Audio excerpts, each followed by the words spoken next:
A warm Friday afternoon on the Ohio Turnpike. A silver sedan sits motionless on the shoulder of the highway, hazard lights blinking rhythmically against the afternoon sun. Inside the car, an elderly woman in the back seat, frozen in shock. A wife gripping the steering wheel, her hands covered in blood. And in the passenger seat, a 69-year-old doctor with a single bullet wound to the head.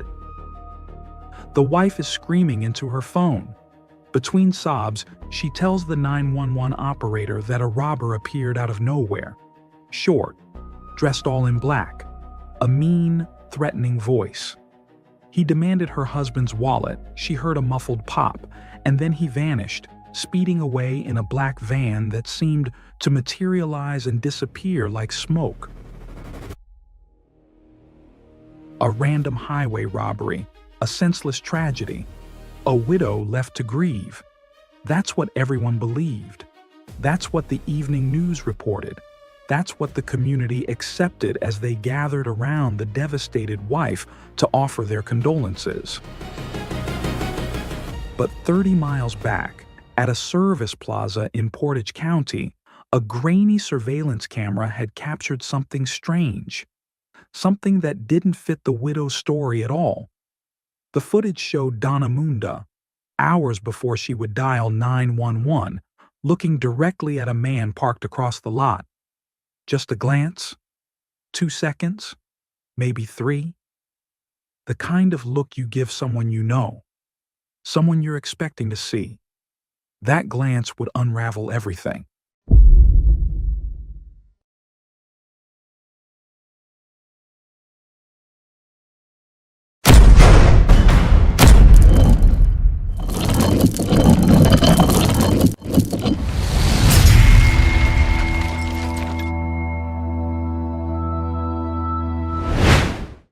Are you ready for the darkest stories Britain has to offer?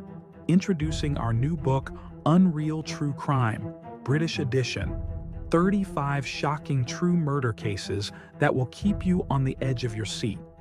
Available now on Amazon in paperback and Kindle, or grab your instant PDF download from our website. Links are in the description below. Don't miss out. Get your copy today. And now, let's continue with today's case.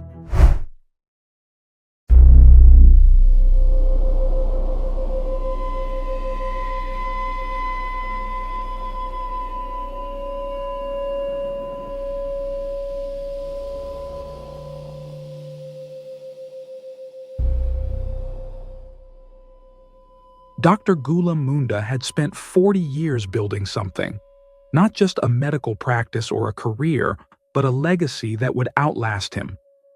He came to America from India with a medical degree and not much else. Did his urology residency at Albert Einstein Medical Center in Philadelphia, learning American medicine while adjusting to a new country, a new culture, a new way of life. Then he settled in Hermitage, Pennsylvania, a small town in the western part of the state where he became the doctor everyone trusted. For decades, he worked at Sharon Regional Health System. Colleagues consistently used words like meticulous, dedicated, reliable. The kind of physician who remembered patients' names years after treating them. The kind who stayed late to answer questions. The kind who made you feel like you weren't just another appointment on a busy schedule. But it wasn't his medical career that truly defined him to his family. It was his wallet. That sounds crass, and I don't mean it that way. What I mean is that Donna Moonda fundamentally believed success was meant to be shared. Testimony from relatives at the trial painted a picture of a man who had essentially lifted his entire extended family out of poverty, one check at a time. Cousins needed tuition for college? Gulam? Nephew starting a small business and short on capital? Gulam? Someone in the family needed surgery they couldn't afford? Gulam would find a way to make it happen. He was the family's center of gravity, the person everyone turned to, the one who never said no. Every Friday, without exception, he made the hour-long drive to a mosque in Youngstown for prayers. It was as fixed in his weekly schedule as his rounds at the hospital. He didn't talk about his faith or wear it on his sleeve. He just practiced it, quietly, consistently, year after year. At home, though, things were different, more complicated. People who knew the household described a man who valued order above all else. The house had to be kept quiet during certain hours. Meals had to be served at specific times. Routines had to be followed precisely, without deviation. Some people called this discipline and structure. Others called it rigid control. Here's what I've noticed after years of covering these cases. We want victims to be perfect. It makes the story cleaner, the emotions simpler. But real people are complicated. Dr. Moonda was generous to a fault with everyone outside his home, yet demanding and inflexible with those inside it. Both of those things were true. And understanding that complexity matters for what comes next, because it helps explain why his wife convinced herself she deserved something different. Donna Jean Moonda was the kind of person people instinctively described as bubbly. Born in 1959 in Bedford, Pennsylvania, a small mountain town, she grew up, became a nurse, was good at her job. Colleagues remembered her as competent with patients, warm with coworkers. She remembered birthdays, left little handwritten jokes in the break room to make people smile. That's the version of Donna everyone knew. There was another version hiding underneath, one she kept hidden from almost everyone around her. In 1998, Donna's father died. Something broke inside her after that loss. Federal court documents show she started using fentanyl around this time, the prescription painkiller that was just another medication back then, long before it became the drug that would devastate America. She was also dealing with depression and chronic insomnia.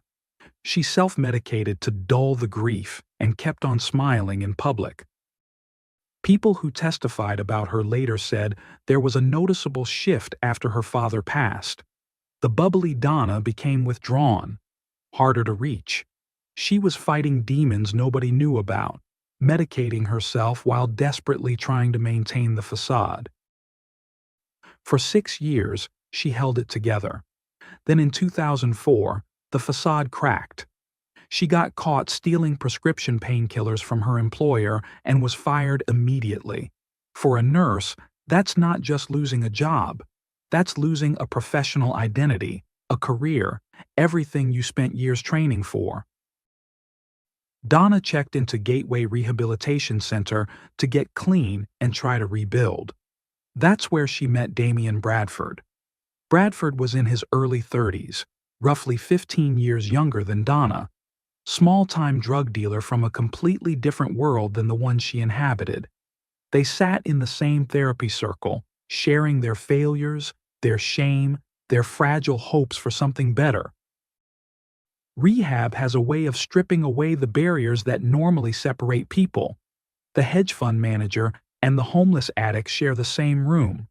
The doctor's wife and the street dealer pour the same bad coffee. In that environment, something started between Donna and Damian that quickly went beyond mutual support in recovery.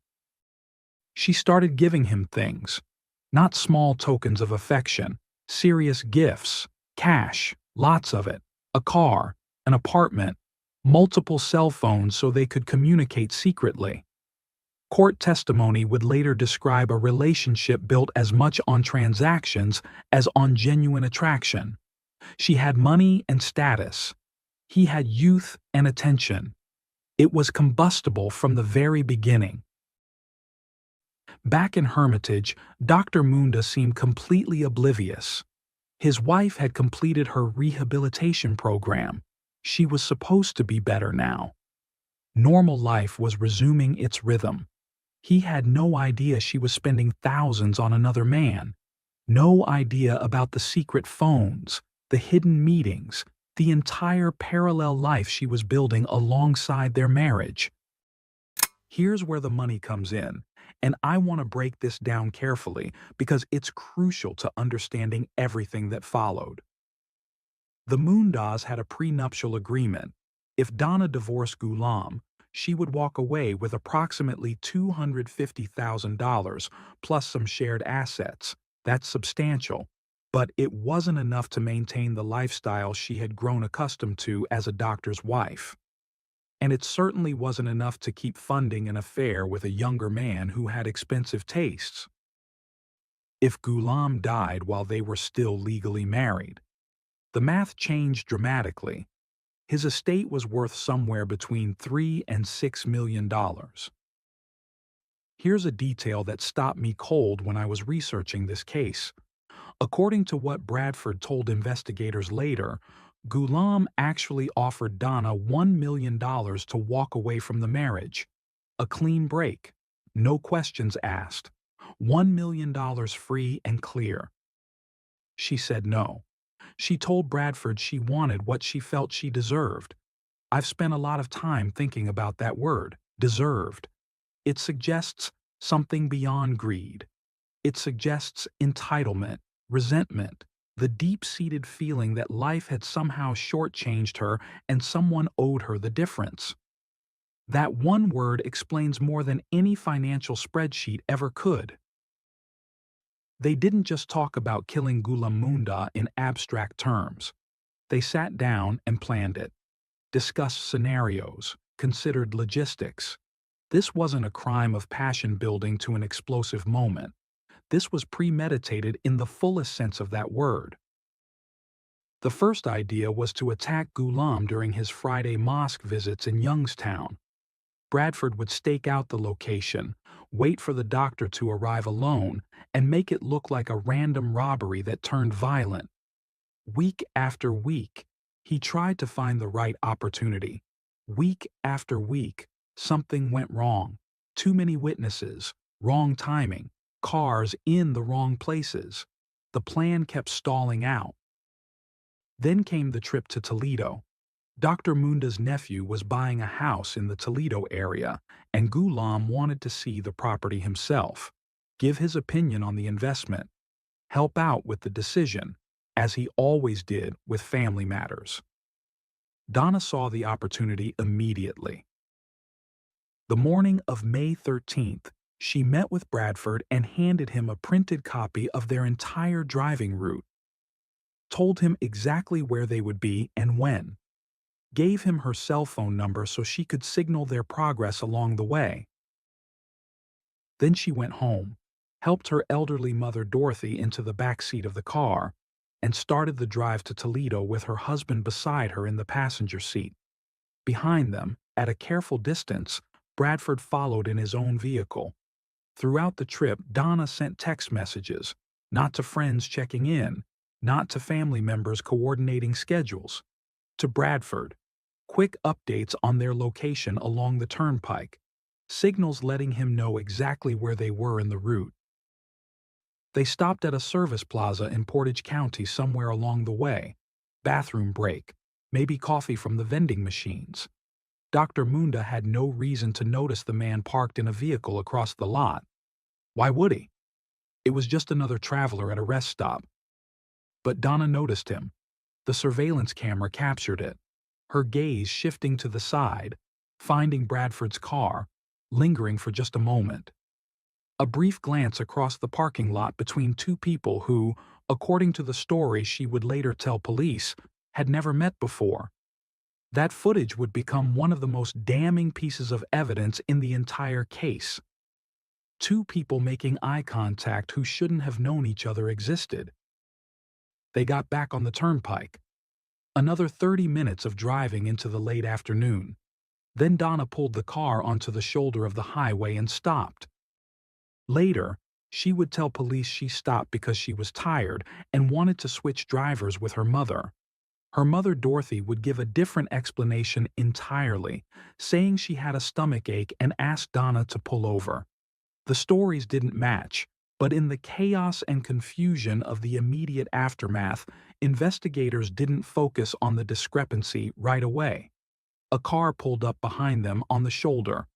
A man got out and approached. Damian Bradford walked to the passenger side of the vehicle where Dr. Moonda sat. He demanded the wallet, playing the role of a highway robber. Then he raised a 9mm handgun and fired a single shot into the doctor's head. 69 years old. 4 decades of practicing medicine. An entire extended family held together by his generosity and support. All of it ended on the shoulder of the Ohio Turnpike on a Friday afternoon in late spring, with his wife sitting inches away. Bradford ran back to his car and sped away, heading east on the turnpike. As he drove, he threw the wallet's contents out the window.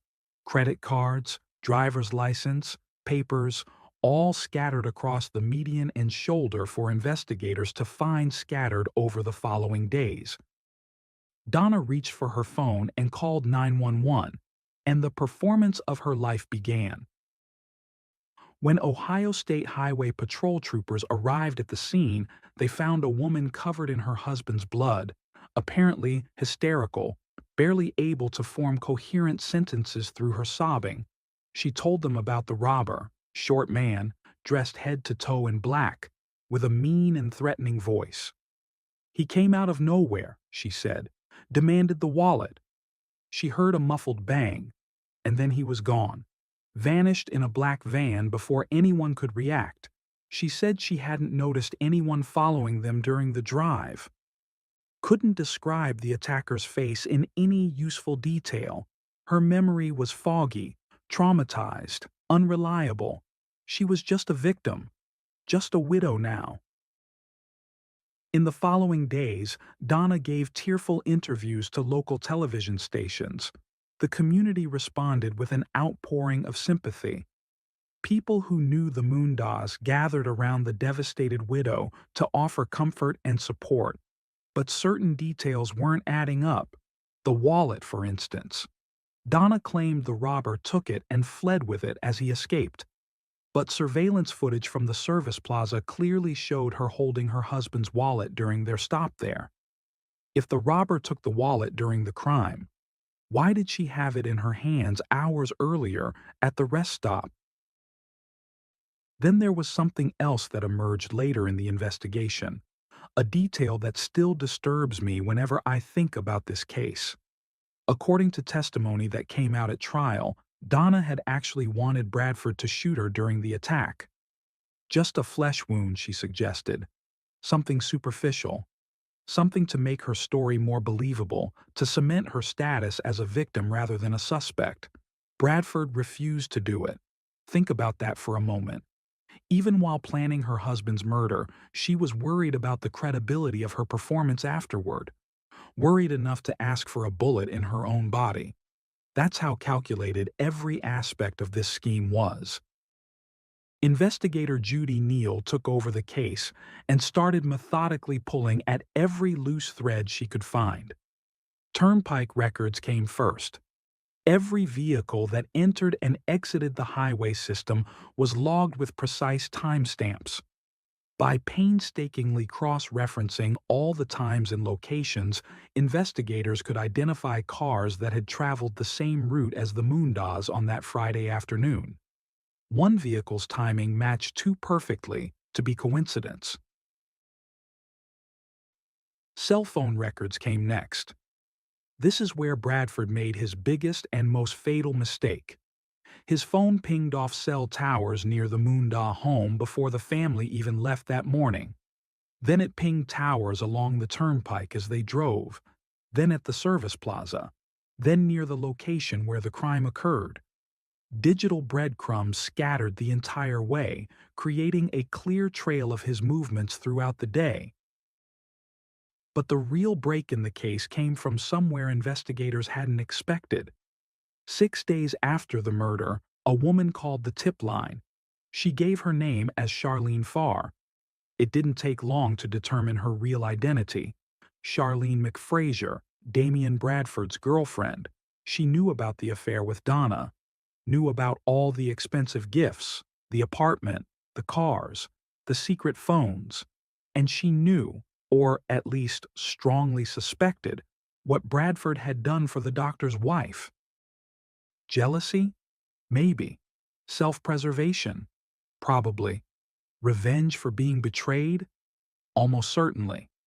Whatever her exact reasons, that phone call brought investigators directly to Bradford's door with hard questions and harder evidence. Confronted with the cell tower data, the turnpike records, the surveillance footage from the service plaza, Bradford made a calculation of his own. He flipped. In exchange for avoiding the death penalty, he agreed to cooperate fully with prosecutors. He led investigators to the murder weapon, a 9mm handgun with the word witness stamped on its side, a detail that struck me as almost too symbolic. Ballistic testing confirmed it was the gun that killed Dr. Moonda. And then Bradford told them everything. The failed mosque surveillance attempts, the route printout, the signal text during the drive, every single detail of how Donna Moonda had orchestrated and directed her husband's execution. Donna Moonda was indicted by a federal grand jury on August 16, 2006. The charges were severe: interstate stalking resulting in death, murder for hire, and firearms violations. The government announced they would seek the death penalty. The trial ran from June 18 through July 5, 2007. Inside that courtroom, two completely different narratives competed for the jury's belief. The prosecution laid out their case with methodical precision. They showed the text messages exchanged between Donna and Bradford during the drive. They displayed the printed route she had given him. They played the surveillance footage from the service plaza, freezing on that damning moment when Donna looked directly at her accomplice across the parking lot. They brought Bradford himself to the stand to testify about the planning, the failed mosque surveillance attempts, the conversations about money and what Donna felt she deserved. They traced every gift, every secret phone, every financial transaction between the illicit lovers. The defense painted a very different picture. They presented Donna as a woman fundamentally damaged by grief and addiction, emotionally dependent and fragile, possibly manipulated by a younger man who saw a vulnerable, wealthy woman and recognized an opportunity for himself. During the penalty phase, psychologists testified about dependent personality disorder as a mitigating factor. Friends and family members took the stand to describe the bubbly, generous woman they thought they had known before everything fell apart. What struck me reading through the trial coverage was the genuine shock from Donna's own family. They testified about the cheerful woman they knew. They hadn't known about the severity of her drug problem. They didn't know about the job loss. They had no idea whatsoever about the boyfriend.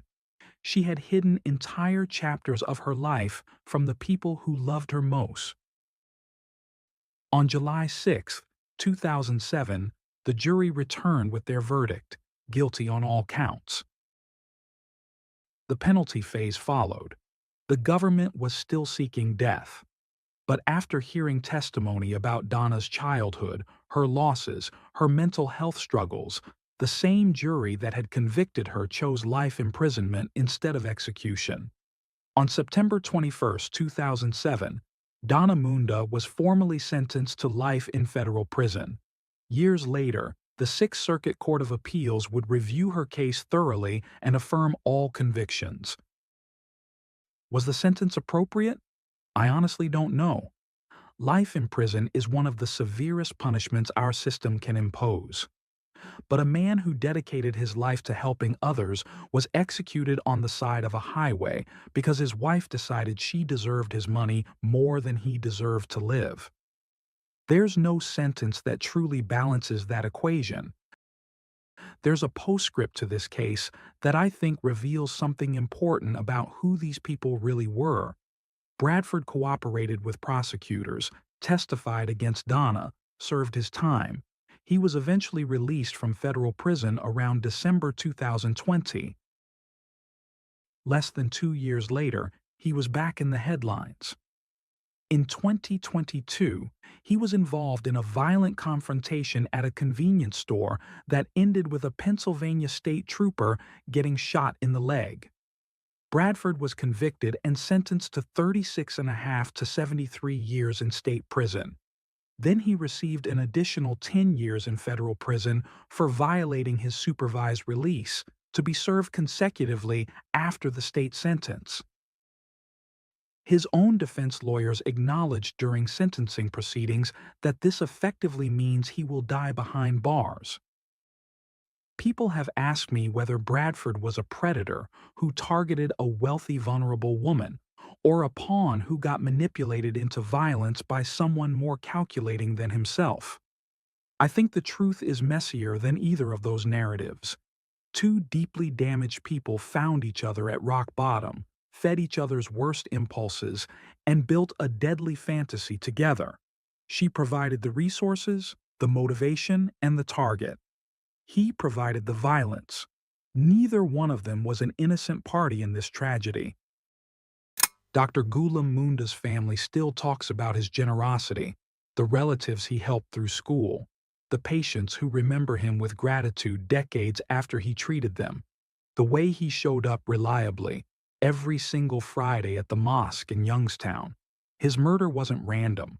It wasn't senseless in the way that word usually gets applied to violence. It was deliberate, calculated, planned over months by the person who slept next to him every night and shared his home.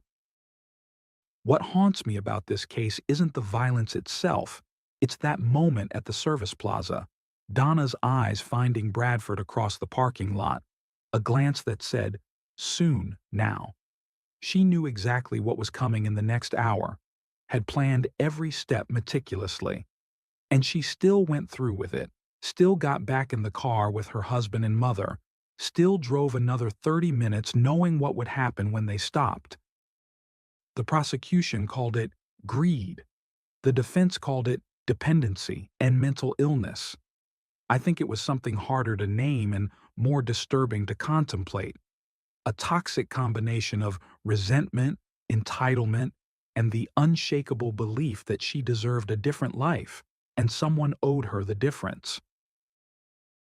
Donna Moonda is currently in federal custody, serving her life sentence.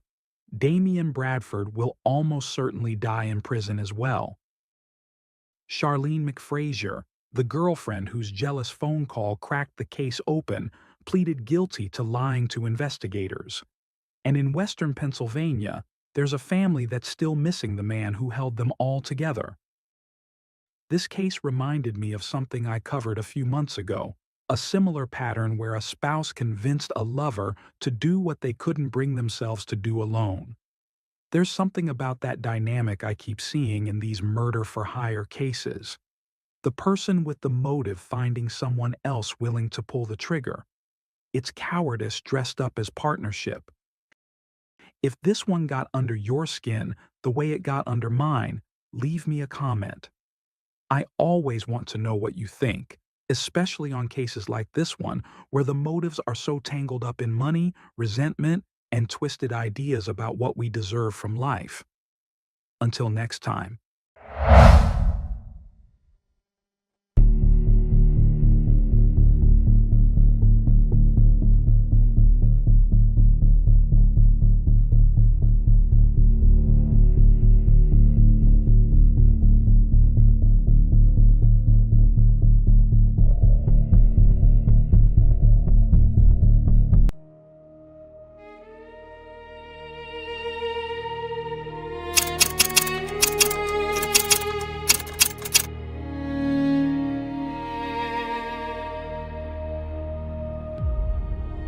At 10:47 p.m., a man steps onto the tracks. The impact is immediate and catastrophic. When the train screeches to a halt, there is nothing anyone can do. He is gone. The scene is grim, but at first glance, straightforward. A suicide. A man in his early 40s, his body destroyed by the force of the collision, a car parked nearby, and about €100 in cash. But something is missing. Just days earlier, This man had boarded a ferry with two small girls, twins, 6 years old, blonde hair, glasses, winter jackets, one white, one purple. When police trace his movements across 4 countries, Switzerland, France, Italy, and the island of Corsica, they are confronted with a disturbing reality. Somewhere along the way, those two little girls simply vanished. No witnesses who can say for certain where they went. No clear evidence of what happened to them. Just one dead father, a trail of tickets and withdrawals, and an empty car with 2 child seats in the back, a body, and 2 empty seats where his daughters should have been. Letters would arrive in the following days, cryptic messages written in his hand, lines that investigators would later interpret as a confession.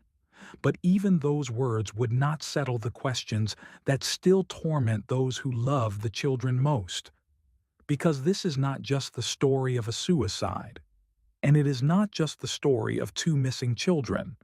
This is a story about a custody battle that spiraled into something much darker, a journey across borders that left almost no trace, and a mother who has spent more than a decade searching for answers no one has been able to give her. Because there is one thing that has never been found: her daughters.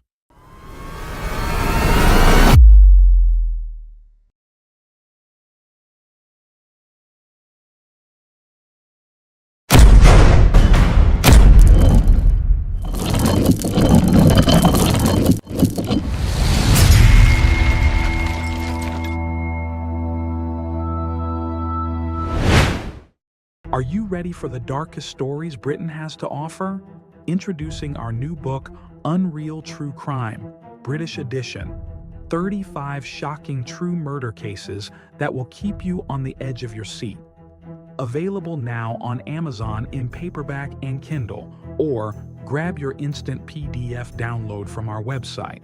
Links are in the description below. Don't miss out. Get your copy today. And now, let's continue with today's case.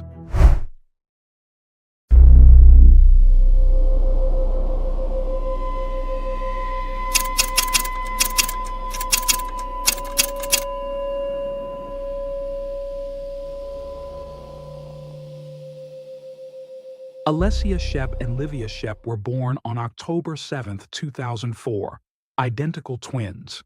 To look at them in photographs is to see 2 versions of the same child: blonde hair, slight frames, similar glasses. They were inseparable, 2 halves of a whole, as twins often are. The twins were described by everyone who knew them as happy, playful, affectionate children.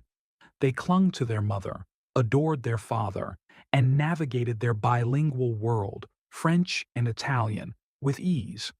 Their days were filled with school, play dates, and small adventures by the lake. Their mother was Irina Mamie Lucidi, originally from Ascoli Piceno, Italy. Highly educated, she had built a career as a lawyer and eventually became senior legal counsel for a major multinational company in Lausanne. In photographs from that time, she appears composed, elegant, professional. But behind the professional facade, Irina's world centered on Alessia and Livia. Her colleagues would later recall how often she spoke about them, about their progress at school, the funny things they said, the little crises that felt enormous in a child's universe. Her life was organized around balancing demanding corporate responsibilities with the simple daily joy of childhood. For Irina, Alessia and Livia were everything. Their father was Matthias Shep, born on July 30, 1967, in Toronto to Swiss parents. He grew up in a context that valued education and work, eventually becoming an engineer. By the time the twins were born, he too was working for a major international company in the Lausanne area. He had the profile of a successful middle-class professional: steady job, family, a comfortable home in a safe Swiss town. Friends and neighbors would later describe him as polite, intelligent, attentive to his daughters. the kind of father who attended school events and took his daughters on weekend outings. The couple had met around 2003 during a company mountain outing. The story, on paper, seemed almost cinematic. An Italian lawyer and a Swiss engineer, both building careers, both working for the same multinational corporation, meeting in the Swiss Alps. They married in 2004. Not long after the twins were born, two daughters who seemed to complete the image of a perfect family. But the public images did not capture everything that was happening inside the marriage. As Alessia and Livia grew, Irina and Matthias's relationship began to change. The pressures of work, parenting, and differing expectations slowly eroded whatever harmony they had once shared. According to accounts later reported in the media, Irina began noticing traits in Matthias that concerned her. She described him as increasingly controlling, increasingly rigid, traits that seemed to intensify rather than soften over time. There were arguments, attempts at reconciliation, and growing tension beneath the surface of their everyday routines. Irina, rational and trained to look at situations from all angles, tried to address the situation directly. She convinced Matthias to join her in couples therapy. For a time, it seemed like a reasonable step. Two professionals attempting to save a marriage in difficulty. After two joint sessions, however, Matthias stopped the couples therapy and chose to see a therapist alone. What he discussed in those sessions, what he revealed about his fears, hopes, or frustrations, is protected by confidentiality. Outside the therapy room, no one knows. By August 2010, the couple had separated. The decision was not impulsive. It came after long consideration. Irina left the marital home and moved into an apartment nearby in Saint-Sulpice. The twins began living between two houses, their mother in one, and scheduled visits with their father in another. The divorce and custody negotiations were ongoing, and this was where things became more complicated. Matthias wanted shared custody, joint time with his daughters, a structure that would allow him to remain a central figure in their lives. At the same time, he hoped that the separation itself was not final, that Irina would eventually come back, that he could somehow convince her that they could repair what had broken. Irina refused. For her, the decision was made. Whatever Matthias hoped for, she no longer believed that the marriage could be saved. She wanted stability for her daughters and clear boundaries for herself. Whatever arrangements were put in place, they would be about the twins, not about his attempts to win her back. In setting those boundaries, she did what many would consider reasonable. She made sure custody and visitation schedules were respected. For Matthias, the separation was devastating. He was no longer the husband in a shared home, but a father who saw his daughters according to a schedule, part-time, negotiating holidays and weekends. The life that once felt solid now existed in fragments, days with the girls, days without them. The future he imagined was dissolving. In this atmosphere, tense but outwardly functional, January 2011 began. A new year, a still unresolved separation, ongoing custody matters, and routine weekend visits, and a series of events that no one could have predicted. Friday, January 28, 2011. As part of the regular custody arrangement, Matthias Shep arrived to pick up Alessia and Livia for a weekend visit. The twins were used to spending weekends with their father. They loved him. They enjoyed the change of scenery, the different rhythms between their mother's home and their father's. The plan was simple: a weekend with Matthias, then back to school on Monday morning. Nothing about this pickup suggested anything unusual. Saturday, January 29, 2011. Matthias sent Irina an SMS message. "We are all right. We'll return on Monday." It was not an alarming message.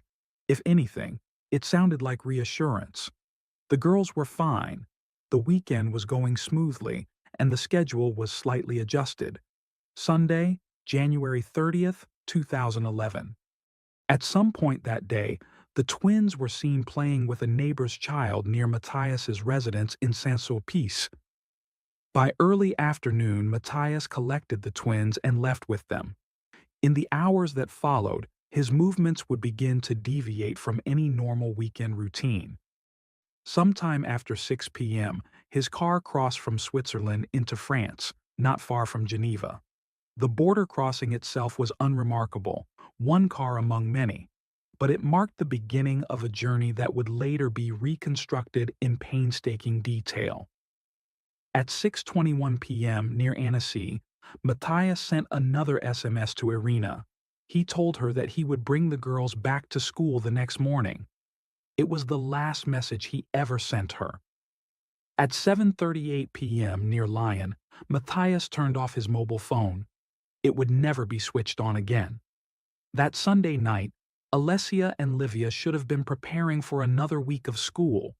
Instead, they were somewhere in a car with their father, heading south across France, toward a destination no one in their family knew about. When Alessia and Livia did not appear at school on Monday, January 31st, Irina immediately felt that something was wrong. The school called to ask if the girls were ill. Irina's answer was simple and terrifying. They were supposed to be with their father, and as far as she knew, they should have been there. She tried to contact Matthias. There was no response. Within a short time, Irina reported her daughters missing. Police launched an immediate search. What followed was a painstaking reconstruction of Matthias's movements, an attempt to follow a route that crossed international borders and into increasingly disturbing territory. Monday, January 31st, Marseille, France. Investigators traced Matthias to Marseille, where around 12:30 p.m. he withdrew large sums of money, approximately 7,000 to 7,500 euros, from several ATMs near the Old Port. That same day, he sent a postcard to Irina from Marseille. The contents have never been fully released to the public. He also purchased 3 ferry tickets, Marseille to Propriano, in Corsica. According to passenger manifests and witness statements, he boarded that evening with the twins. While he was buying tickets and walking up the gangway to the ferry, Irina was in Switzerland, increasingly frantic. She was giving statements to police, relaying the last text messages she had received, describing what the girls were wearing, and trying to hold back the rising realization that something was deeply, irreversibly wrong. Tuesday, February 1st, Corsica. Around 6:30 a.m., the ferry arrived in Propriano, on the southwest coast of Corsica. In the dim morning light of the port, some witnesses would later say they saw Matthias and 2 small girls disembark. Others would not be so sure. The footage available from that morning is limited, and the quality of the images leaves room for doubt. There is no single, definitive frame confirming exactly who was with him in the early morning darkness. What happened during the daylight hours on Corsica remains one of the central mysteries of this case. Matthias is believed to have traveled across the island from Propriano to Bastia on the northeast coast. By that evening, he had purchased a single ticket for the night ferry from Bastia to Toulon, mainland France. 1 ticket, not 3. When the ferry arrived in Toulon the following morning, around 7 a.m. on February 2nd, witnesses and CCTV footage agree on one thing that would become central to every theory that followed. Matthias Shep appeared to be alone. Wednesday, February 2nd. Toll cameras captured Matthias driving alone on French highways. He continued on, the car recognizable, the driver clearly by himself. At some point, he crossed from France into Italy. The exact moment of crossing is less important than the fact itself. By then, the search was international, and he was staying just ahead of it. Thursday, February 3rd. Around midday, a witness placed Matthias near Salerno on the Amalfi coast. He was alone. He bought food, moved on. Later that day, he headed further southeast toward Cerignola in the Puglia region. That evening, at approximately 10:47 p.m. local time, Matthias walked onto the tracks in front of an oncoming train near the Cerignola railway station. He died instantly. Police recovered his body, his car, and some personal belongings at the scene. The car contained child seats and everyday items, but no sign of the twins. He had only about €100 left in cash, a fraction of the thousands he had withdrawn just days earlier. With his death, the nature of the case shifted. Investigators were no longer dealing with scheduling disputes between separated parents, but with an international mystery in which the only person who might have known the truth was gone. The primary suspect was dead, but Alessia and Livia Shep had not been found. In the days following Matthias's suicide, several pieces of evidence emerged that would shape the investigation and fuel years of debate about what actually happened. Postcards and letters mailed from France, and possibly Italy, began arriving at Irina's home. Some were dated before Matthias's death, others close to it. Authorities examined them, and, over time, investigators quoted portions that would become central to their conclusions. One line, reported through Italian and international media, stated, "The children rest in peace. They have not suffered." For investigators and prosecutors, this was essentially a confession. They interpreted the phrase as Matthias's way of telling Irina that the twins were dead, that he had killed them, but that their deaths had been painless. But Irina never fully accepted this interpretation.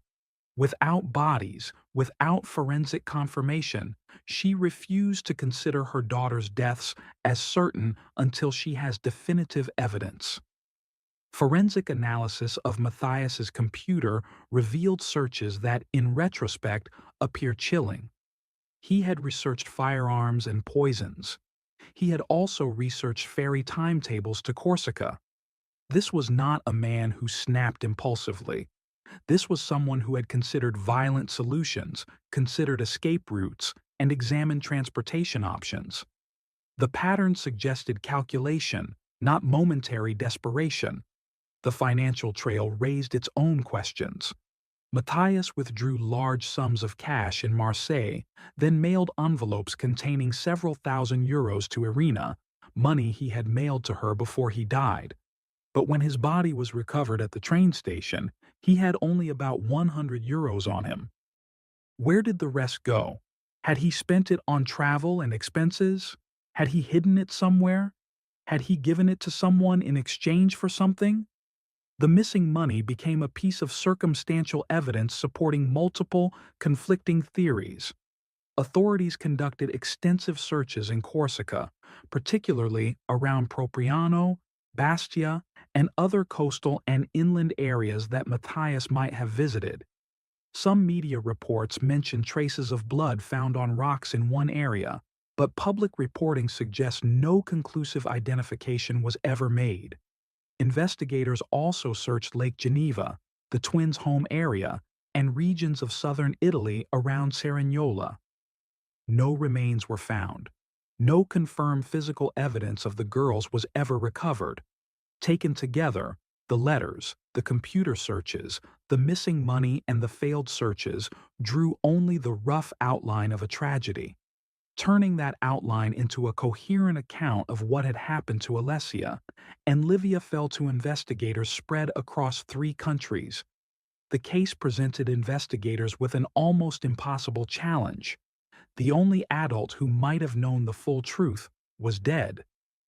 The main crime scenes, if there were any, were unknown, and the most critical evidence, the girls themselves, had vanished. Police forces in Switzerland, France, and Italy coordinated an extensive multinational effort. Information was shared across borders.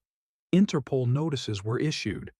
Every known step of Matthias's journey was examined. Searches were conducted in every location Matthias was known to have visited. Investigators focused heavily on what happened in Corsica. The timeline was clear in its broad strokes. Matthias boarded a ferry in Marseille with 3 tickets. He likely disembarked in Propriano with the twins. He crossed the island. He bought only 1 ticket from Bastia to Toulon. And by the time he arrived on the French mainland in the morning, when he boarded a ferry from Bastia to Toulon, he was alone. Somewhere in those daylight hours, on an island with rugged terrain, forests, cliffs, and secluded roads, something had happened to Alessia and Livia. But where exactly? How? And most importantly, was anyone else involved? Over the years, multiple unconfirmed sightings have emerged, each generating renewed hope and subsequent disappointment. Early on, a woman in Propriano claimed she had seen Matthias with the twins and another woman. This raised the possibility that he had not killed the girls, but had instead handed them to someone else. In 2013, a lawyer in Sardinia reported that a client had told him about 2 twin girls who resembled Alessia and Livia living in a Roma camp between Oristano and Nuoro. Police investigated but could not confirm the lead. Other alleged sightings have surfaced periodically, none ever verified by DNA or definitive evidence. Law enforcement authorities in all 3 countries have consistently treated the case as a likely double homicide committed by Matthias.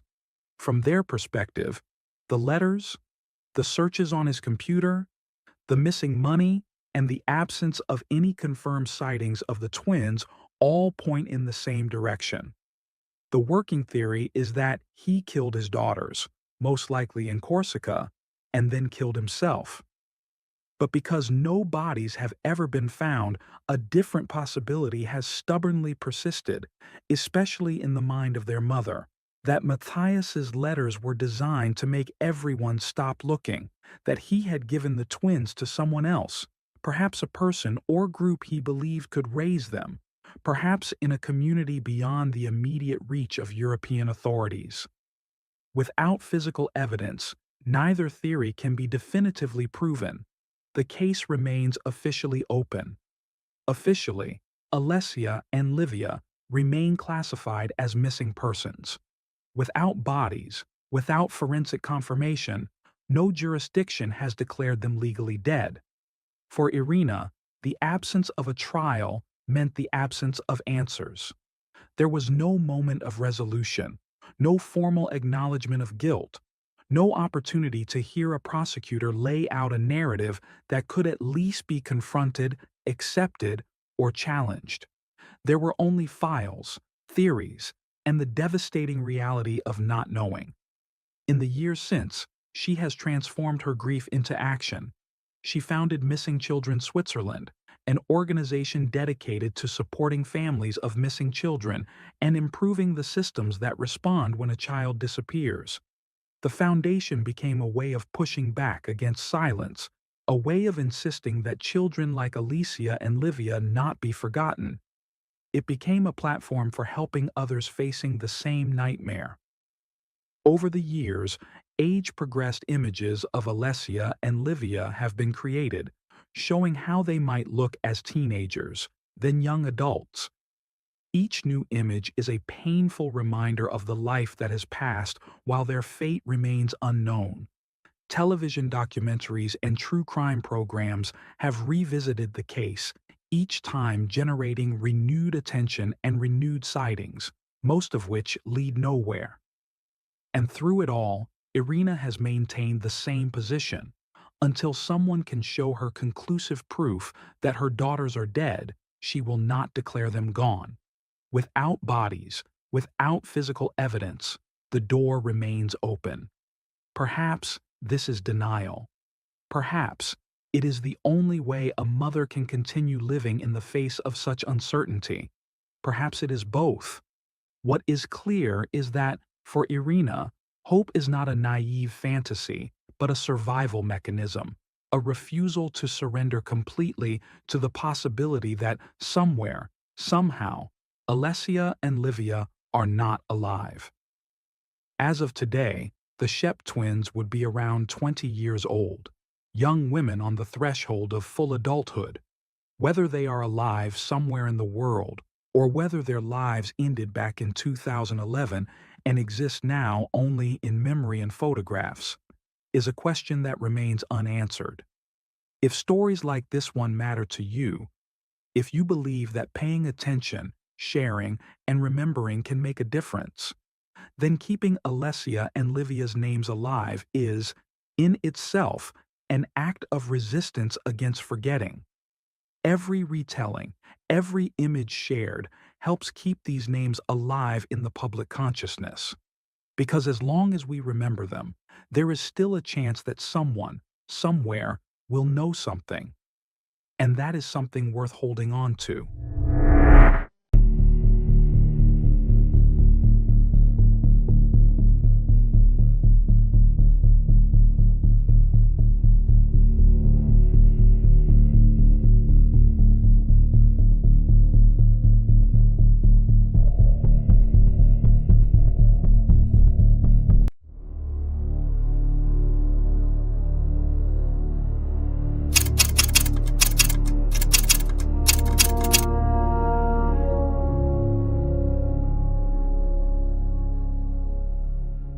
On a quiet October evening in 2011, paramedics rushed to a home in Scarborough, a peaceful suburban neighborhood in Toronto, Canada. Inside that home, they found a young woman lying completely motionless in her bathtub. The bathwater surrounding her body hadn't been drained. Her husband stood nearby, visibly shaken, claiming he had just returned from an evening jog through the neighborhood to find her unresponsive in the water. She was 29 years old. She was 20 weeks pregnant with their child, and she would never take another breath. Her name was Anna Carissa Grandine, though everyone who knew and loved her simply called her Carissa. And this is her story.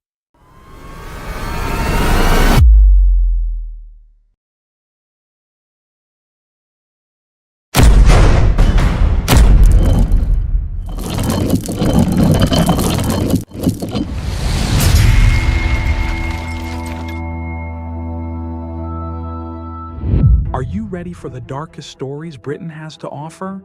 Introducing our new book, Unreal True Crime, British edition. 35 shocking true murder cases that will keep you on the edge of your seat. Available now on Amazon in paperback and Kindle, or grab your instant PDF download from our website. Links are in the description below. Don't miss out. Get your copy today. And now, let's continue with today's case.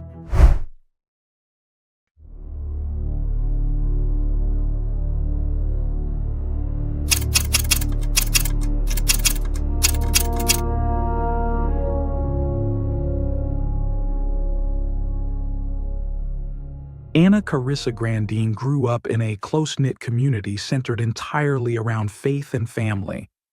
From her earliest years, she was deeply embedded in her church family, surrounded by people who watched her grow from an innocent child into a young woman with hopes, dreams, and aspirations for the future. One community leader would later tell reporters that he had known Carissa since she was a child. She wasn't merely a congregation member who showed up on Sundays. She was someone the entire community had helped raise, someone they genuinely cared about, someone whose bright presence consistently lifted the spirits of those around her. Her mother, Charito Darvin, also known as Maria, was a devoted and loving parent who maintained an incredibly close relationship with her daughter throughout her entire life. Her father lived thousands of miles away in the Philippines, separated by an ocean, but he remained deeply connected to Carissa through regular phone calls, heartfelt letters, and the occasional precious visit whenever circumstances allowed. Despite the vast geographical distance between them, the bond between father and daughter remained unbreakably strong, built on a foundation of love that transcended borders.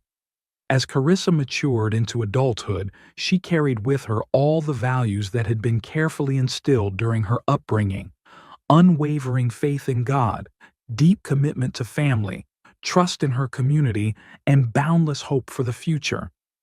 By her late 20s, she had built what appeared to be a beautiful and fulfilling life, one that seemed to contain everything she had ever hoped for. She was married to Philip Grandine, a man who presented himself to the world as a devoted servant of God and a pillar of moral righteousness within their close-knit community. Philip worked as a part-time pastor at Innerdale Baptist Church in Toronto, a position that carried enormous trust and moral responsibility. He was the person congregation members turned to during their darkest and most difficult hours, the voice guiding them through challenging decisions, the moral compass pointing toward righteous living. He stood at the pulpit on Sundays, delivering passionate sermons about faith, commitment, honesty, and the importance of living according to God's sacred teachings. For Carissa, marrying a pastor must have seemed like an extraordinary blessing from above, a husband who had dedicated his entire life to serving God, to helping others navigate their spiritual journeys, to living with unwavering integrity and moral purpose. In her eyes, she had found a partner who shared her deepest values and beliefs, someone she could trust completely and without reservation, someone who would protect and cherish her for the rest of their lives together. But behind the closed doors of their Scarborough home, hidden from the congregation and the community that trusted him implicitly, a very different and far darker reality was beginning to take shape, one that would ultimately cost Carissa everything she had. At some point during their marriage, Philip Grandine began constructing a secret life that contradicted everything he publicly claimed to believe. While he delivered sermons about morality, fidelity, and the sacred bonds of marriage, he was engaged in an extramarital affair with a woman connected to his own church, a parishioner who likely sat in the pews listening to his sermons about righteousness.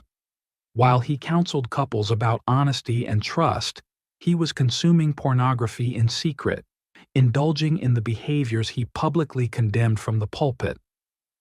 Philip Grandine was living two completely separate lives, maintaining a facade of piety while engaging in profound hypocrisy. Eventually, the affair came to light. The discovery must have been devastating for Carissa. The pastor she had married, believing he embodied sacred values, had been betraying her in the most intimate way possible. The consequences appeared severe. Philip stepped down from his pastoral duties, a public acknowledgement of his moral failings. The couple entered marriage counseling, attempting to repair what had been broken. Clear conditions were established for reconciliation. Philip had to end the affair permanently. He had to stop consuming pornography. A porn-blocking program was installed on their computer.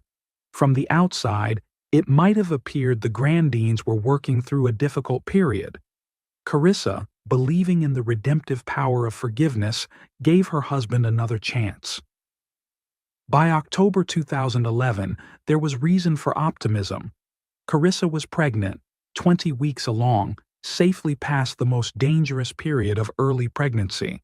She was carrying their child, a new life representing the possibility of healing and moving forward. But Philip Grandine had never truly changed. The affair had never actually ended. He had simply become more careful about hiding it. The pornography continued despite the blocking software.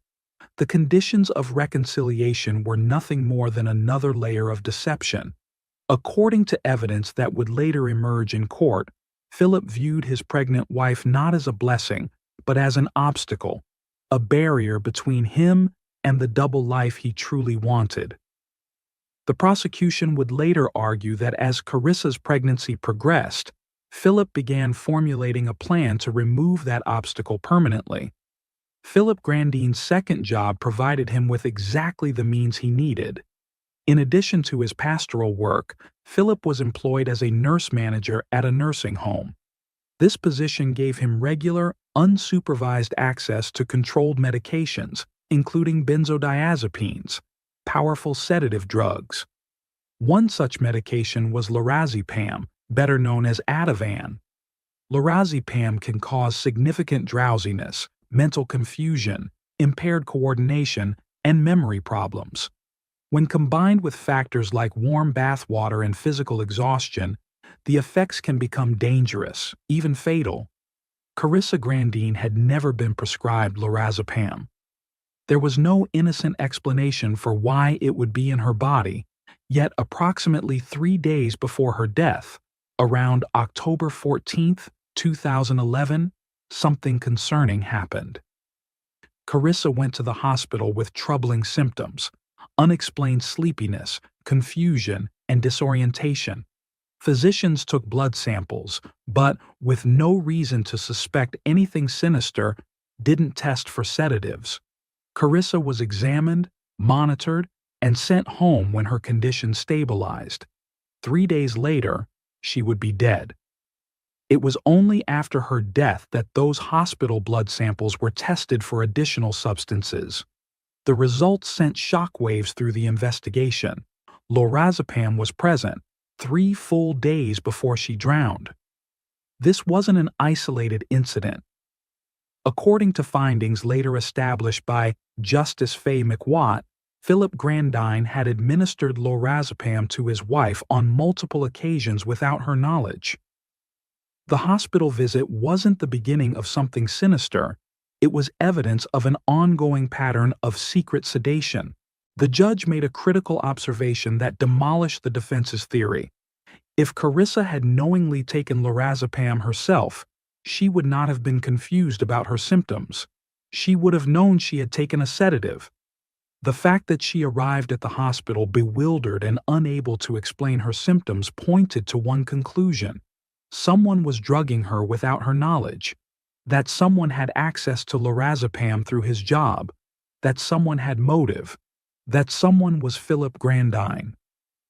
The evening of October 17, 2011, began much like any other evening in the Grandine household. There was nothing extraordinary to mark it as different, nothing to suggest that unspeakable tragedy was mere hours away. But this night would be anything but ordinary. Before dawn broke the next morning, a young woman and her unborn child would both be dead. According to telephone records that investigators would later obtain and carefully analyze, Philip Grandine spent a significant portion of that fateful evening on the phone with his mistress, the same woman the affair was supposed to have ended with months earlier during marriage counseling, the same forbidden relationship that the counseling sessions were specifically designed to repair, the same secret Philip had solemnly promised to abandon forever. Whatever sacred vows he had made, whatever heartfelt commitments he had offered to save his marriage, they had clearly been utterly meaningless from the very start. At some point during the evening, Carissa decided to take a bath. She was 20 weeks pregnant, likely experiencing the physical exhaustion and bodily discomfort common to the second trimester of pregnancy. A warm, relaxing bath would have seemed like a perfectly normal, reasonable way for a tired pregnant woman to unwind at the end of a long day. But Carissa was not in her normal physical or mental state that evening. Once again, lorazepam was coursing through her system, a powerful sedative she had never been prescribed by any physician, a drug she had absolutely no legitimate access to. Crown Prosecutor Donna Kelway would later paint a damning picture of exactly what Philip Grandine had done that night. She described his calculated actions in vivid, unforgettable terms. He was playing Russian roulette with her chances of having some kind of so-called accident. The image is chilling in its accuracy. Philip didn't need to physically hold Carissa's head underwater. He didn't need to leave any visible marks of violence on her body. He simply needed to render her helpless and place her in a situation where tragedy could unfold naturally, where an accident could occur that would conveniently free him from his marriage and all his unwanted responsibilities. What actually happened in that bathroom during the final moments of Carissa's life remains known only to Philip Grandine himself. No witnesses were present. No surveillance cameras captured the scene. But at some point during that evening, Carissa Grandine, Sedated and significantly impaired by a drug her own husband had secretly administered, 20 weeks pregnant with their child, slipped beneath the surface of the warm bathwater and never came back up. When paramedics arrived at the Scarborough home in response to Philip's 911 call, they found a scene that immediately raised serious questions. Carissa was still lying in the bathtub exactly where she had drowned. The water surrounding her body had not been drained. A husband who claimed to have discovered his wife drowning and desperately tried to save her hadn't even bothered to empty the tub as part of his supposed rescue efforts. Despite the best efforts of the emergency medical team, Anna Carissa Grandin could not be revived. She was pronounced dead at the scene. Her unborn child, the baby she had been carrying for 20 weeks, the life she had been nurturing and dreaming about, died with her that night. Philip Grandin told the responding authorities a carefully crafted story designed to establish his innocence. He claimed he had been out jogging through the neighborhood that evening. He said he returned home from his run only to discover his wife unconscious and unresponsive in the bathtub. The investigators listened carefully to every word of his account. They noted all the details he provided. They closely observed his demeanor, and they didn't believe a single word of it. In the weeks following Carissa's death, the investigation gathered evidence that would systematically dismantle Philip's narrative. The autopsy confirmed Carissa had drowned, but toxicology raised red flags. Lorazepam was present, a drug she had never been prescribed. Investigators retrieved the blood samples from her hospital visit 3 days earlier. Lorazepam was there too. This was a pattern of sedation, not a single incident. Philip had access to lorazepam through his nursing home job. He had motive, the affair, the double life, the pregnancy binding him to a marriage he wanted to escape. Digital evidence added another damning layer. Investigators discovered computer searches related to lorazepam. Even more disturbing, they found searches for autopsy, suggesting Philip had researched what would happen to Carissa's body after death. Philip's alibi collapsed. Evidence showed he had been home, not jogging. Phone records revealed what he was doing while his wife lay dying, talking to his mistress. 6 months after Carissa's death, Philip Grandin was arrested and charged with first-degree murder. Philip Grandin's first trial began in November 2014. The prosecution presented evidence of sedation, deception, and motive. The defense argued Carissa was depressed, had obtained lorazepam herself, and that her death was accident or suicide. On December 4, 2014, the jury delivered their verdict.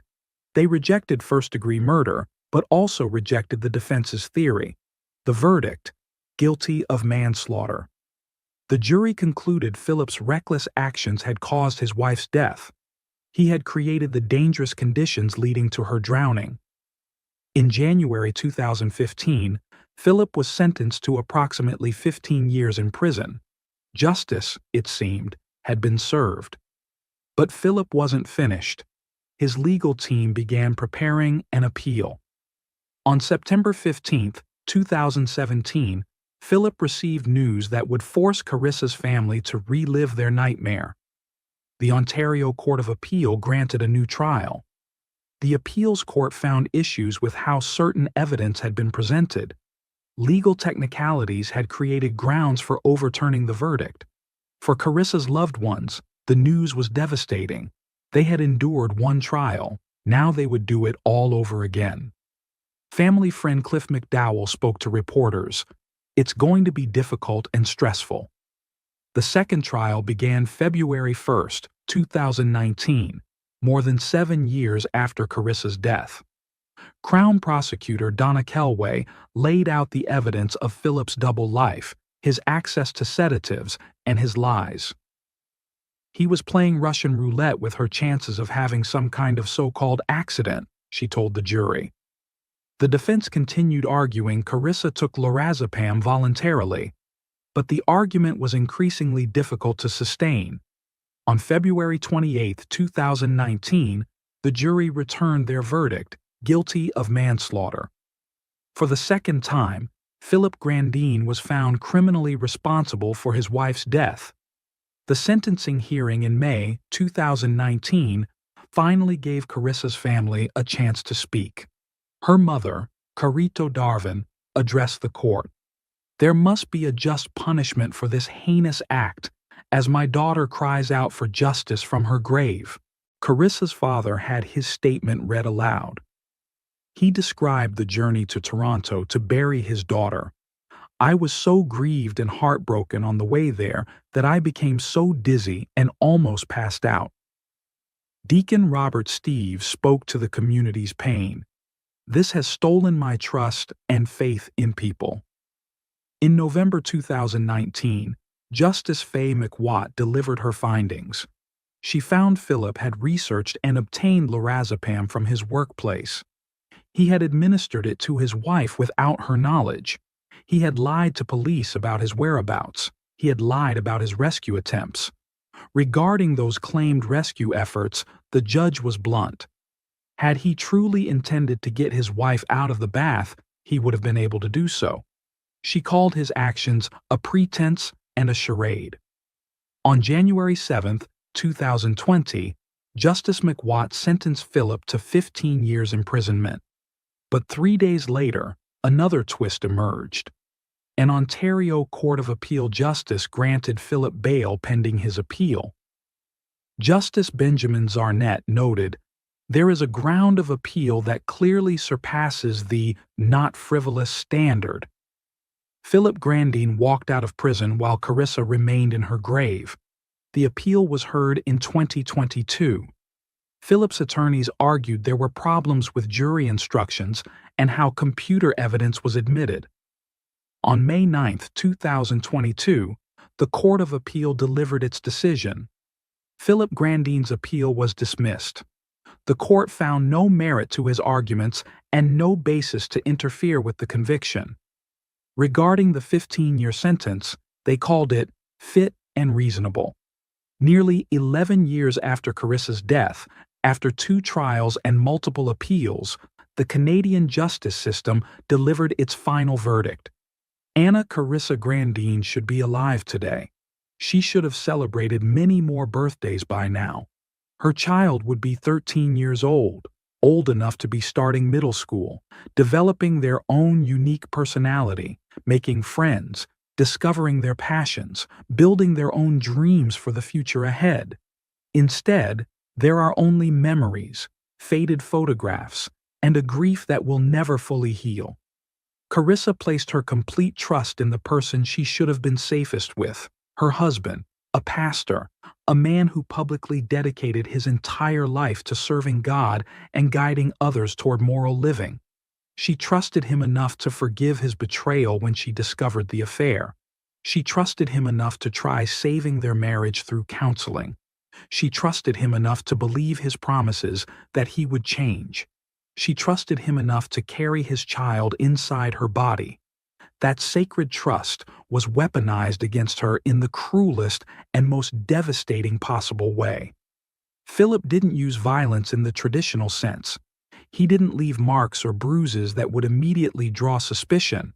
Instead, he used his professional medical knowledge, his easy access to controlled medications through his nursing home job, and his wife's fundamental trust in him to create a situation where she would simply disappear from his life, where a convenient accident would free him to pursue the double life he valued more than his marriage vows, more than his pregnant wife, more than the child she was carrying.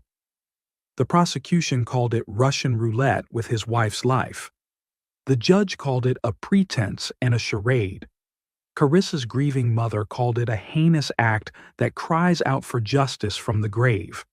Whatever words we use to describe what Philip Grandin did, we must remember one fundamental truth. A young woman lost her life because the person who stood before God and swore to love, honor, and protect her chose instead to betray her in the most final and irreversible way imaginable. Carissa Grandine deserves so much better than the fate she received. Her child, that innocent baby who never got to take a first breath, never got to see the world, never got to be held by grandparents who would have loved them unconditionally, deserved a chance at life. For Charito Darvin, there will always be an empty chair at family gatherings, always a birthday that passes with tears instead of celebration, always that moment of forgetting followed by crushing remembrance. For Carissa's father in the Philippines, there will always be the haunting memory of that devastating flight to Toronto, the physical manifestation of grief so profound it nearly knocked him unconscious. Some crimes leave wounds that time cannot fully heal. Some crimes remind us with terrible clarity that the people we trust most completely can sometimes be the most dangerous. Some crimes teach us the hardest lesson of all, that evil doesn't always announce itself with obvious warning signs. Sometimes it wears a pastor's collar, speaks in gentle and comforting tones, and waits patiently for the right moment to strike. This was one of those crimes. Rest in peace, Carissa. Rest in peace, little one.